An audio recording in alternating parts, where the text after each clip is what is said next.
Hey everyone, and welcome to NimsTut, the tutorial show where we teach you how to build something awesome in Minecraft. Today we'll be building a very fast and very inexpensive elevator. Please note that this only works in releases 1.9 onwards. So let's take a look at how this works. So you'll start out by walking inside the lift, push the button, and the elevator does the rest. It'll sweep you up off your feet and place you at the highest point it can reach.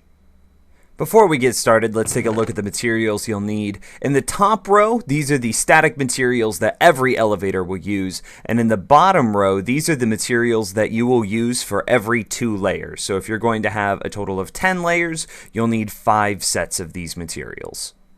So now let's get started with step 1. The materials you'll need are on my hotbar now, and I've already got a little bit of the scaffolding set up so I know where to build this. So we're going to go ahead and come 1 block in front of where we want our elevator lift to be. We're going to dig 2 blocks down, sticky piston facing up with a solid block on top of that. Then I'm going to place a slime block here to negate the fall damage. Now that could be a hay bale, but I prefer slime because it negates all fall damage.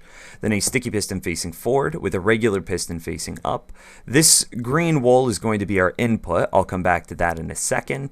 Then we need some redstone placed here on top of this block. I'm only replacing it with the wool so it looks nicer. Then a redstone repeater here. Now this repeater is where we need to wire this input up. So I'm going to come around the side like this, dig a couple blocks down here, and a couple more blocks down here. Then I'm going to run this redstone from the button all the way to that repeater. I'm going to put it through a solid block there. Then I need to come back around this side. I need to place a block here against that sideways sticky piston with a torch off the back, another solid block here, and then a torch here. Now it's okay if it triggers like that.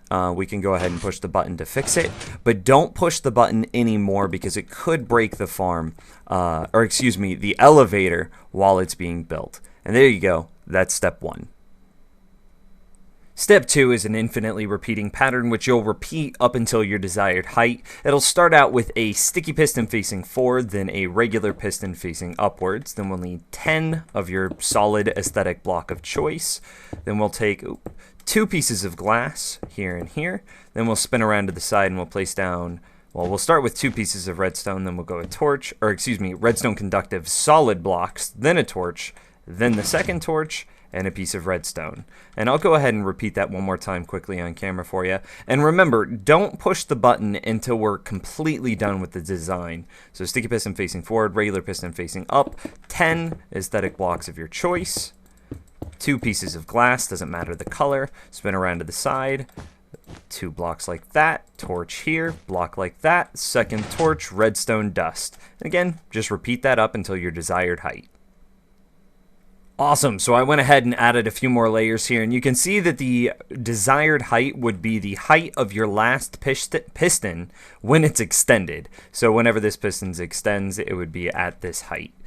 So now what we need to do is we need to place an obsidian block here, so that way whenever these trigger, it forces them to trigger in the correct order. Then we want a regular piston facing forward there. Then we need to activate that piston. So we're going to come here to this block. We're going to be placing a torch there, a redstone conductive block on top of the torch, a solid block here, a repeater on 2 ticks, and then another solid block here.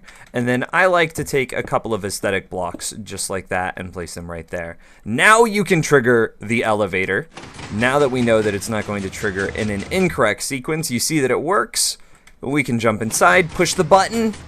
Fantastic, it drops us out on the top. You can jazz this up however you'd like. And of course, to get down, you would just drop down onto the slime block, either hold jump, or you could hold forward, but never hold shift, because shift does not negate the fall damage whenever you land on a slime block. Anyway, guys, that's it for this tutorial. This has been NimsTuts, and hopefully it didn't stink. Thanks for watching, and I'll see you next time.